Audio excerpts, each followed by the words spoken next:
நான் பராக்கிரமசாலியா நான் இருக்கணும், கர்த்தரை பலப்படுத்தணும், நான் பலம் கொண்டு திடமனதா இருக்கணும், நான் கலங்காமலும் துவலாமலும் நான் ஒரு நாளும் பயப்படாமலும் இருக்கணும். ஏன் இருக்கணும்? ஏன் எதற்குன்னு சொன்னா, அவர் சித்தம் என்னிலே நிறைவேற்றும்படியாய் கர்த்தர் என்னை பலப்படுத்துகிறார். இது அப்போஸ்தலனாகிய பவுல் தீமோத்தேயுக்கு எழுதும் பொழுது இப்படி சொல்லுகிறார், என்னாலே பிரசங்கம் நிறைவேற. என்ன சொல்லுகிறார்? ஒரு ஆளுக்காவது பிரசங்கம் பண்ணுங்க, ஒரு ஆளுக்காவது சத்தியத்தை சொல்லுங்க, ஒரு ஆளுக்காவது சுவிசேஷத்தை சொல்லுங்க, ஒரு ஆளுக்காவது நீங்க சாட்சியா இருங்க.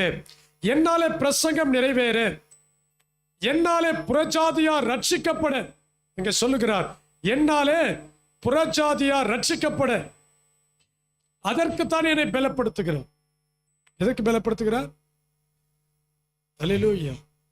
என்னை பலப்படுத்துகிறதுக்கான நோக்கம் அவர் சித்தம் என்னிலே நிறைவேற்றப்படணும்.